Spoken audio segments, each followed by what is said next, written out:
గుహానుభవం ఉండాలి. స్తోత్రం చెప్పండి. డాక్టర్ నికోలస్ రిట్లే, డాక్టర్ నికోలస్ రిట్లే అనబడుతున్న దైవజనుడు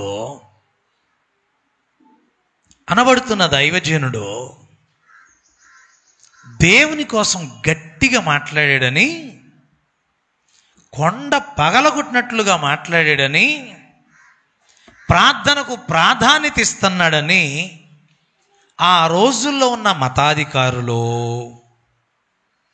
ఆ రోజుల్లో ఉన్నటువంటి మతాధికారులు, రోమన్ క్యాథలిక్ మతాధికారులు, ఆ రోజులు ఇప్పుడు కాదు, గవర్నమెంట్ వారు కలిసి ఆయన్ని చంపేయాలనుకున్నారు. రిడ్లీని చంపేయాలనుకున్నారు. ఇడ్లీ గుర్తుంచుకోండి. తిన్నారు ఇంతకే? అయిపోయాడు. ఇప్పుడు దాకా ఎందుకు ఉండదు? స్తోత్రం చెప్పండి. చంపేయాలనుకున్నారు. ఆయన చాలా బాధ పెట్టారు.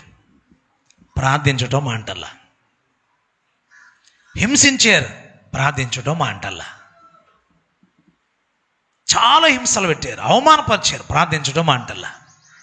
చివరికి ఆయనకు ఒక గుర్రం ఎక్కించి, ముఖానికి ఒక గొడ్డేసి, ఒక గుడ్డ కప్పేసి కనబడకుండా సజీవ దహనం చేయడానికి తీసుకెళ్తున్నారు. Doctor Nicholas Ridley. స్తోత్రం చెప్పండి. ఆయన ఏ పరుడు చెప్పండి, ఇంకంతకని ఇంకేం చెప్పలేను నేను. ఏ పరుడు? ప్రార్థనాపరుడు. ప్రార్థనాపరుడు. చాలా దూరం తీసుకెళ్ళే ముందే చెప్పారు, అబ్బాయి నేను చంపడానికి తీసుకెళ్తున్నావు అన్నారు. బతికుండగానే గాలి చేస్తాం, నిన్ను బతికుండగానే గాలి చేస్తాం. అవునా? ఓకే, కాల్ చేసుకోండి, కాల్ చేసుకోండి అన్నాడు. ఓరేడికి మనం చెప్పే మాట వినబడుతుందా లేదా, అర్థమైందా లేదా అనుకుని మత నాయకులు, దేశాధికారులు ఈ యోచనలో పడ్డారు. సరే, మొత్తానికి ఆయన్ని గుర్రం ఎక్కించి తల మీద మూసుకేసి తీసుకెళ్తున్నారు. పాటలు పాడుతూ ఉన్నాడంట, బెగరగా ప్రార్థన చేస్తూ ఉన్నాడంట, స్తుతులు చెప్తా ఉన్నాడంట.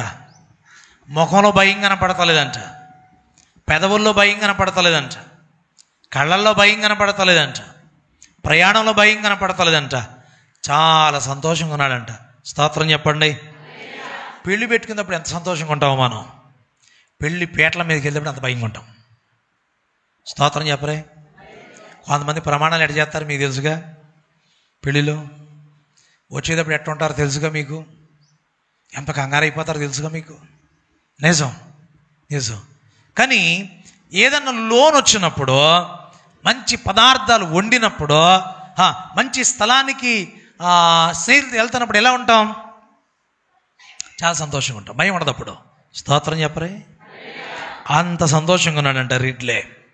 చాలా దూరం వెళ్ళాక ముసుగు తీసారంట. ఒకసారి ముసుగు తీసే, బాయ్ నేను చంపేస్తున్నాం, సజీవ దహనం చేస్తున్నాం, ప్రార్థన మానేస్తావా? దేవుడు గొప్పడని చెప్పడం మానేస్తావా? నీకున్న సిద్ధాంతాలను, విశ్వాసాన్ని పక్కన పెట్టేస్తావా? మేము చెప్పినట్టు సేవ చేసి మాకు లోబడి దేశానికి గౌరవం తెస్తావా అని అడిగితే ఆయన అన్నాడంట, మీరేమన్నా చెప్పండి, మీరేమన్నా చేయండి, నేను ధైర్యంగా నా దేవుని ప్రకటిస్తానే తప్ప, ధైర్యంగా ప్రభు కోసం బ్రతుకుతానే తప్ప, సింహంలో నేను ఉంటానే తప్ప, ఆరాధనలో సింహం, పరిచర్యలో సింహం, భక్తిలో సింహం, యాత్రలో సింహం, సావులో కూడా నేను సింహంలాగానే ఉంటాను. స్తోత్రం స్తోత్రం. వనకనో బెనకనో తొలగనో తోనకనో ఎలాగుంటాను నేను అని ముసుకేసి గుర్రం ఎక్కించి తీసుకెళ్తా ఉంటే ఆయనతో మాట్లాడదని ఆపు చేసి మాట్లాడితే ఇన్ని మాటలు చెప్పాడంట. అప్పుడు అన్నాడంట, ఒక్కసారి 5 నిమిషాలు టైం ఇస్తారా అన్నాడంట. గుర్రం మీద తీసుకెళ్తుంటే 5 నిమిషాలు టైం ఇస్తారా?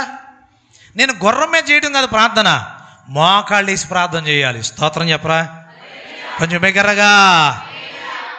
చావుకెళ్తున్న వాడు చంపడానికి తీసుకెళ్తున్న వారితో అంటున్న మాట, నాకు 5 నిమిషాలు టైం ఇవ్వండి, 5 నిమిషాలు టైం ఇవ్వండి నాకు.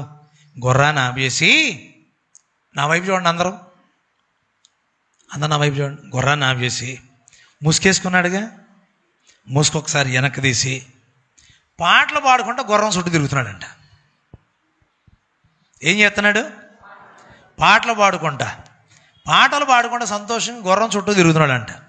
వాళ్ళు అనుకున్నారంటే వీడికి మైండ్ పోయింది, చంపేస్తానన్నాం కదా, మైండ్ పోయింది, వీడు ఏం చేస్తున్నాడు వీడికే తెలియట్లేదు అనుకుని అందరూ మాట్లాడుతుంటే గుర్రం దగ్గర మోకాళ్ళు వేసాడంట. ప్రభువా, ఈ లోకాన్ని విడిచి, పాపలోకాన్ని విడిచి ఎంత తొందరగా నన్ను నువ్వు పిలుస్తావని, నీ నిత్యత్వంలో నాకు చోటిస్తావని నేను అనుకోలేదు నాయనా అని మోకాళ్ళేసి ప్రభువుకు థ్యాంక్స్